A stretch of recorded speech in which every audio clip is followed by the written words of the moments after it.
السلام عليكم ورحمة الله وبركاته.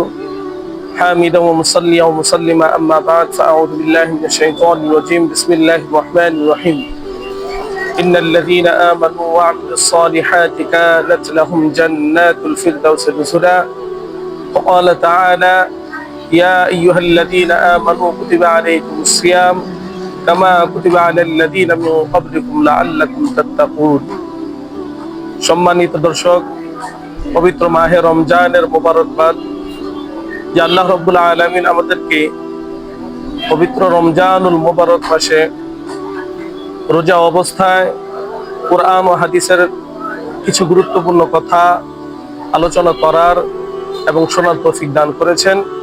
এই জন্য রব্বে কাবার দরবারে শুকরিয়া আদায় করি, আলহামদুলিল্লাহ। এই পবিত্র মাহে রমজান মাস হচ্ছে আমলের মাস। এই রমজান মাসে বান্দার জন্য আল্লাহ তাআলা আমলের দরজা খুলে রেখেছেন। আল্লাহ নবী সাল্লাল্লাহু আলাইহি ওয়াসাল্লাম বলেন, এই রমজান মাসে একটা নেক আমল 70 গুণ নেক আমলকে বৃদ্ধি করে দেয়। সুবহানাল্লাহ। এই রমজান মাসে অনেকগুলো ইবাদত আল্লাহ তাআলা আমাদের জন্য অতিরিক্ত দিয়েছেন অন্যান্য মাসের থেকে। এই রমজান মাসের একটি বিশেষ গুরুত্বপূর্ণ আমল হলো রমজানের শেষ দশকে ইতিকাফ করা। আম্মা জান আয়েশা সিদ্দিকা রাদিয়াল্লাহু তাআলা আনহা বলেন, আল্লাহ রাসূল সাল্লাল্লাহু আলাইহি ওয়াসাল্লাম যখন মদিনাতে হিজরত করেন, মদিনাতে হিজরত করার পর ওই মদিনাতে 10 বছর যাবত তিনি বসবাস করেন। আম্মা জান আয়েশা সিদ্দিকা রাদিয়াল্লাহু তাআলা আনহা বলেন, আল্লাহ রাসূল সাল্লাল্লাহু আলাইহি ওয়াসাল্লাম জীবনের শেষ 10 বছর বয়সে কোন বছর রমজানের ইতিকাফের আমল ছাড়েননি। সুবহানাল্লাহ। অতএব যে আমল নবী মুহাম্মদ সাল্লাল্লাহু আলাইহি ওয়াসাল্লাম রমজানের শেষ দশকে ইতিকাফের যে আমল করতেন এবং তিনার জীবনের শেষ 10 বছর কোনো বছর তিনি এই আমল ছাড়েননি, অবশ্যই এই হাদিস থেকে বোঝা যায় এই আমলটি অত্যন্ত খুব গুরুত্বপূর্ণ। আল্লাহর নবী সাল্লাল্লাহু আলাইহি ওয়াসাল্লাম বলেন, রমজানের শেষ 10 দিনে ইতিকাফ করার সওয়াব এই পরিমাণ 2 হজ ও 2 উমরার সমতুল্য নেকি আল্লাহ তাআলা তার আমলনামায় দান করেন। এই জন্য সম্মানিত দর্শক, আমাদের খুব রমজান মাসে আমল করার যেহেতু আমাদের অন্যান্য মাস থেকে একটু আগ্রহ বেশি থাকে, তাই অবশ্যই আমাদেরকে রমজানের শেষ দশকের ইতিকাফ করা, ইতিকাফে বসা, এটা আমাদের জন্য খুব জরুরি একটা বিষয়। কারণ আল্লাহ নবী সাল্লাল্লাহু আলাইহি ওয়াসাল্লাম তিনার জীবনের শেষ 10 বছরে পুরো বছর রমজানের ইতিকাফ তিনি ছাড়েন নাই।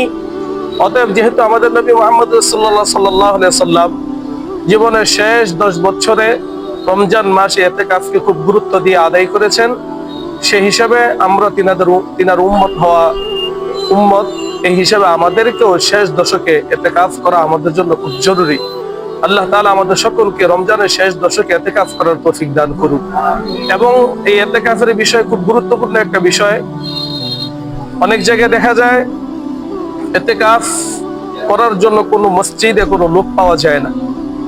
ইতিকাফ পুরো মহল্লার জন্য, পুরো মহল্লা থেকে একজনও যদি ইতিকাফ আদায় করে তাহলে পুরো মহল্লার হক আদায় হয়ে যাবে। অথবা কেউ যদি ইতিকাফে না বসে তাহলে পুরো মহল্লা গুনাহগার হবে।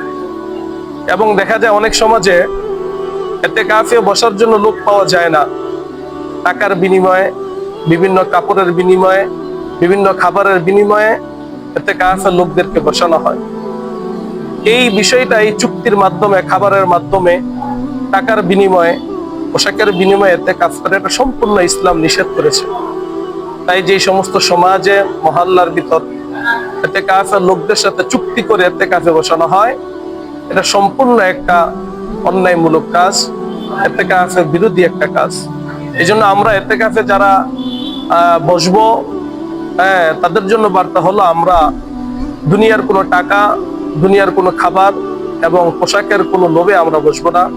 ইতিকাফে বসবো সির্ফ আল্লাহ তাআলার জন্য, যেন আল্লাহ তাআলা আমার এই ইতিকাফের উসিলায় আল্লাহ তাআলা 2 হজ এবং 2 উমরা হজের নেকি আমার আমলনামায় দান করেন। এবং ইতিকাফের মাধ্যমে আল্লাহ তাআলার খুব নিকটবর্তী হওয়া যায়। যেহেতু একজন মানুষ ইতিকাফে বসলে মসজিদে সব সময় থাকে, সেহেতু আল্লাহ তাআলার সাথে তার সম্পর্কটা অন্যান্য মানুষ থেকে দ্বিগুণ হয়ে যায়। তাই আমরা যারা ইতিকাফে বসবো আমরা দুনিয়ার কোনো টাকা পয়সা, খাবার, পোশাকের লোভের কারণে এই সমস্ত চুক্তির মাধ্যমে আমরা বসবো না।